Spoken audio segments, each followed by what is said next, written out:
Now we can start with the dynamics of circular motion.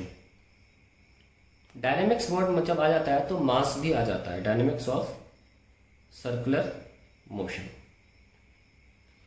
उसके लिए हमको पहले रिकैप कर लेना चाहिए कि हमने एक फोर्स पढ़ा था, एक्सेलरेशन पढ़ा था, सेंट्रीपिटल एक्सेलरेशन, और हमने थ्योरी के लेक्चर में प्रूव भी किया था कि सेंट्रीपिटल एक्सेलरेशन AC होता है v²/r, where r is the radius of the rotation, the circular path जो बॉडी अटेन करती है while having a circular motion. तो ऑब्वियसली सेंट्रीपिटल फोर्स क्या होगा?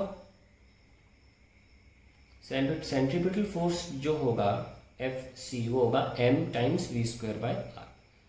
अब हम जानते हैं कि एक सर्कल में फोर्स जो सेंट्रीपिटल है वो हमेशा टुवर्ड सेंटर होगा, ये हम जानते हैं क्योंकि एक्सेलरेशन भी धरी है, और फोर्स क्या होता है? Mass into acceleration. सो जो एक्सेलरेशन का साइन होगा यानी कि डायरेक्शन होगी वही फोर्स की होगी, क्योंकि मास वेक्टर तो है नहीं। तो सर्कुलर मोशन में हर पॉइंट पे डिस्प्लेसमेंट टेंजेंशियल होता है, और हर पॉइंट पे जो सेंट्रीपिटल फोर्स होता है वो टुवर्ड सेंटर होता है। यानी कि नेट डिस्प्लेसमेंट बोल दो या फिर वेलोसिटी बोल दो, इसको इंस्टेंटेनियस दोनों बोल दो, द एंगल जो होता है theta is 90 degree between F and very small displacement किसी भी वक्त ds, और आप बोल सकते हैं एफ एंड वेलोसिटी।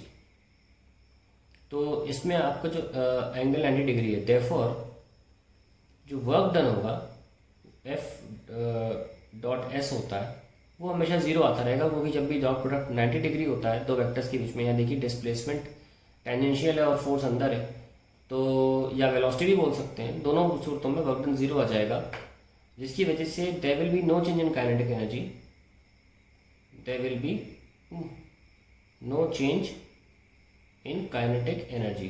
सो हम ये जान लें कि सेंट्रीपिटल फोर्स जो होता है, centripetal force only changes the direction of body, the direction of body and does not increase its speed, does not increase its speed। देख सकते हैं यहाँ पे स्पीड बढ़ने के लिए वर्क का होना बहुत ज़रूरी, जो कि होता ही नहीं है, because of the angle the centripetal force makes with the tangential direction, जो कि वेलोसिटी या डिस्प्लेसमेंट की होती है। ठीक है, तो हम इसको लिख के दिखाते हैं।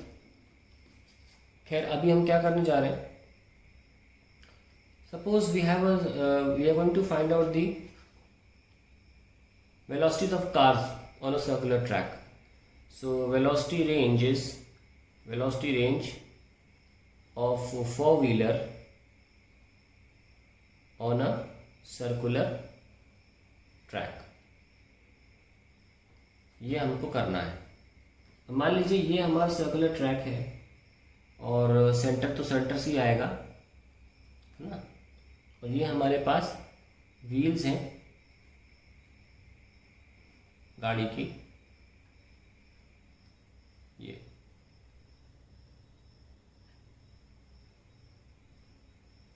तो अब ये जो कार है ये सर्कुलर टर्न ले रही है। ठीक है, तो जब ये सर्कुलर टर्न लेगी तो इस पर जो फोर्स लग रहा है वो कौन सा फोर्स लग रहा है? Centripetal, that is FC। FC क्या है? सेंट्रीपिटल फोर्स लग रहा है इसके ऊपर। Centripetal force acts on the wheels of car. Now see, centripetal force actually origin force नहीं है, मतलब मेन फोर्स नहीं है। हमेशा सेंट्रीपिटल फोर्स जो होता है वो किसी कारण होता है। एग्जाम्पल के तौर पे अगर हम बात करें, एक कोई मान लीजिए सन ले लें और मून ले लें, तो जो सेंट्रीपिटल फोर्स की वजह से हम कह देते हैं कि the earth is rotating revolving around the sun, which is absolutely wrong. You should not say it is because of the centripetal force, it is because of the gravitational force. No, gravitational force जो होता है that is a reason for centripetal to act, मतलब centripetal मतलब toward centre. So what is the physics behind it? तो हमेशा ध्यान रखें centripetal एक एवं वर्ड है, मेन फिजिक्स को ध्यान रखें। जैसे कि हम बात करें अगर एक न्यूक्लियस की और उसकी तरफ इलेक्ट्रॉन मूव कर रहा है, तो इलेक्ट्रॉन कि ऊपर जो सेंट्रीपिटल हम अब कह रहे हैं उसका कारण कौन है, उसका कारण है इलेक्ट्रोस्टैटिक फोर्स, ठीक है, जो कि प्लस दो पॉजिटिव और नेगेटिव चार्ज के बीच में अट्रैक्टिव होता है, इसलिए it gives rise to the centripetal force. Similarly in this case where is the centripetal coming from? Whenever a vehicle takes a turn, it has a tendency to get thrown out. Tendency कहाँ है? To get thrown out. इसलिए steering कस के दबानी पड़ती है. तो friction कहाँ लगेगा? यहाँ. तो friction is the reason for centripetal force. So friction is the reason behind the necessary centripetal force. Centripetal force causing turn to be possible. ध्यान रखें इस बात का, बहुत इंपॉर्टेंट पॉइंट है. तो सेंट्रीपिटल फोर्स जो है वो बचा के रखता है, ठीक है. सो हम लिख सकते हैं कि फ्रिक्शन फोर्स सेंट्रीपिटल फोर्स देता है, it maintains the circular part. So और ये क्योंकि जस्ट वाली कंडीशन है, गाड़ी स्लिप हो नहीं रही है जस्ट वाली, तो ये स्टैटिक फ्रिक्शन ही होगा. क्योंकि आप सोच रहे हो गाड़ी तो चल रही है तो स्टैटिक क्यों बोल रहे हो? स्टैटिक तो तभी बोलते थे गाड़ी नहीं चल रही. भाई फ्रिक्शन देखो ना कहाँ लग रहा है, लेफ्ट साइड. गाड़ी इधर उधर नहीं चल रही है, स्किड होने वाली है इधर. तो जब तक स्किड नहीं हो रही स्टैटिक भी तो लगेगा, आगे चलती रहे गाड़ी. तो F static just balances mv² by r. अगर I am taking r as the radius of the road and this which is centripetal force, हम बोला है कि friction gives the centripetal force. I have equated that to and then हम इसको solve कर सकते हैं फ्रिक्शन को. अगर हम बात करें कि एफ एस जो होता है वो होता है less than equals to mu R. ये सब एफ एस जो होता है वो less than equal to mu R होता है.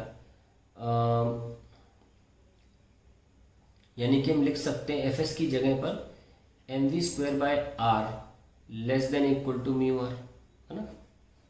एफ एस क्या है? Less than equal to mu R. ये तो बनी बात है, ये तो होता ही स्टार्टिंग में पढ़ाया था. तो जस्ट हमने एफ एस की जगह रिप्लेस कर दिया mv² by r से, क्योंकि और म्यू आर को हमने लिखे रहने दिया क्योंकि एफ एस तो mv² by r था ही, रीजन था सेंट्रीपिटल का. अब हम सॉल्व कर सकते हैं further. mv² by r less than equals to mu mg, ये cancel. So we have v² less than equals to mu rg. Less than equal to मतलब क्या हुआ? ज्यादा से ज्यादा, ठीक है. लेस देन इक्वल टू का मतलब ध्यान रखना क्या होता है?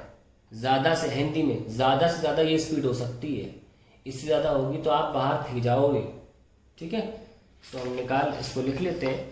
फाइनली कितना है? v² इक्वल्स टू, अच्छा v² लिखा था और पूरा लिख लेते हैं कि v less than equals to square root of mu S R G. The very important expression for speed of the body you have to maintain to not get slip.